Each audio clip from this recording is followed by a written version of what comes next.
Welcome to YouTube channel solve the finance where we discuss and learn all aspects of finance. And आज का topic होने वाला है indexation. आपने news पढ़ी ली होगी कि गवर्नमेंट ने कुछ rules and regulation regarding indexation को रीस्टोर कर दिया है। तो इसके बारे में हम जानेंगे कि गवर्नमेंट ने एक्चुअली बजट 2024 में क्या चेंजेस किए थे, उससे पहले क्या इंडेक्सेशन काम करता था, बजट के दौरान जो उन्होंने बताए थे रूल्स उसमें क्या होने वाला था, और अब इन्होंने जो रीस्टोर किया है उसमें क्या होने वाला है। तो ये तीनों चीज़ों को समझेंगे और इसमें क्या चेंजेस थे ये समझेंगे। उससे पहले फॉर द न्यू व्यूअर्स और जिनको इंडेक्सेशन के बारे में कुछ भी नहीं पता, तो हम उनके लिए एक ना बेसिक डेफिनेशन वॉक थ्रू कर लेते हैं, जिससे हमें पता चल पाएगा कि एक्चुअली इंडेक्सेशन होता क्या है, right. Then after we see all the amendments. Okay, तो एक बेसिक डेफिनेशन रीड आउट कर लेते हैं। So indexation adjust the purchase price of an asset for inflation, thereby reducing the gains and ultimately the tax liability, right. इसका मतलब क्या है कि सपोज करो कोई भी आपकी लॉन्ग टर्म असेट है, जब भी आप सेल आउट करते हैं तो उसकी जो कॉस्ट प्राइस होती है उसको इंडेक्सेशन करके as after adjusting the impact of inflation एक कॉस्ट पे लाया जाता है, जिसको कहते हैं index cost of asset. Suppose करो आपने कोई असेट खरीदी 2003 के अंदर, आप बेचने वाले 2024 के अंदर, तो सिंपली आप अगर sale price minus cost price करेंगे तो आपको जो गेन है वो बहुत ज़्यादा आ जाएगा। उसके ऊपर आपको 20% का टैक्स देना पड़ेगा, जो भी बहुत ज़्यादा निकल के आएगा, राइट। जबकि इन्फ्लेशन हमारी ईयर टू ईयर बढ़ती चली जा रही है, रेगुलर बेसिस से बढ़ती चली जा रही है। तो हमें जो कॉस्ट है जो 2003 में हमने पे आउट करी थी, सपोज करो 10 लाख रुपये, तो सपोज करो 10 लाख रुपये 2003 के अब 2024 में कितने हैं, तो वही आपकी एक्चुअल कॉस्ट होनी चाहिए, राइट। तो उसी के मेथड से हम इसको आपका कैपिटल गेन निकालते हैं, उसी को इंडेक्सेशन कहते हैं, राइट। तो इसका बेसिक सा फॉर्मूला कैपिटल गेन निकालने का। ये सारे ओल्ड प्रोविजंस हैं, जो नए प्रोविजंस आए मैं आपको आने वाले स्लाइड से बताऊंगा, राइट। तो कैपिटल गेन निकालने का फॉर्मूला क्या हो गया, सेल प्राइस, जो भी आपका सेल प्राइस हुआ है, minus index cost of asset, right. जो कॉस्ट होगी उसको इंडेक्स कर लेंगे तो वो रिड्यूस करेंगे। अब इंडेक्स कॉस्ट ऑफ असेट क्या है, तो उसके लिए आपका एक्चुअल जो आपने कॉस्ट बियर किया है, जो आपने 2003 में सेट करी, सपोज 10 लाख, इनटू जो भी आपका CII चल रहा है, जिसे कहते हैं कॉस्ट इन्फ्लेशन इंडेक्स, जो भी आपका करंट का चल रहा है उससे इनटू कर देंगे और डिवाइड कर देंगे जो भी आपका परचेज प्राइस का परचेज ईयर का जो भी CII होगा। सपोज करो ये जो आपने जो सेल किया 2024 में किया और ये किया 2003, परचेज जब किया था 2003 में किया था, तो दोनों का डिवाइड यहाँ पे इंटू करके डिवाइड कर देंगे तो आपका इंडेक्स कॉस्ट निकल आएगी, राइट। तो इस ऐसे करके आपको निकलती है, इसको कहते हैं कॉस्ट ऑफ इन्फ्लेशन इंडेक्स। हम क्विकली नेक्स्ट स्लाइड पर जाते हैं। मैं बाय एग्जांपल के माध्यम से समझाऊंगा कि एक्चुअली कॉस्ट कैसे निकलती है, आपका गेन कैसे निकलेगा।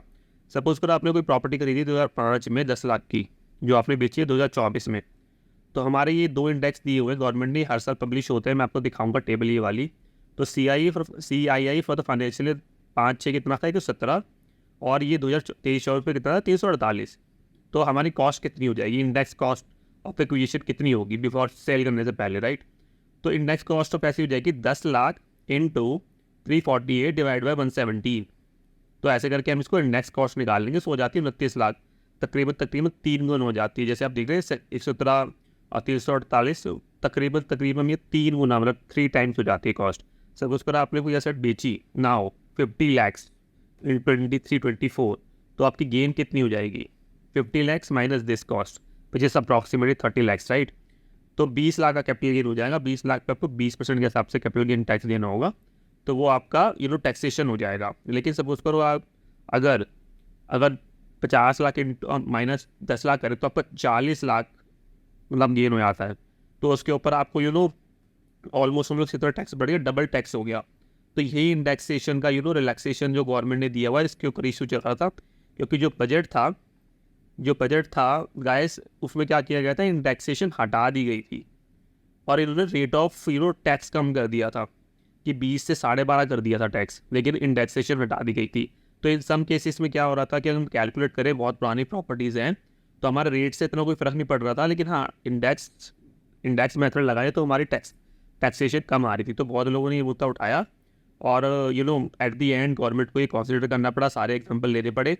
तो उन्होंने अब ये कॉन्सेप्ट को हटा दिया, उसके ऊपर कुछ कंडीशन रखी है कि अब ये आपको कैसे, मतलब इन्फ्लेशन इंडेक्स ये कैसे लगेगा, इंडेक्स के किस केसेस में इंडेक्सेशन होगी, किस केसेस पे नहीं होगी, तो वो मैं आपको आगे वाली स्लाइड में बताऊंगा। जैसे मैं बोला था, ये एक टेबल है जो सरकार हर साल पब्लिश करती है for the CII cost and inflation index. इसका बेस ईयर है ये 2001-2 एंड बेस ईयर दिस है। 100 से स्टार्ट करते हैं और अभी तक चल रहा है 348।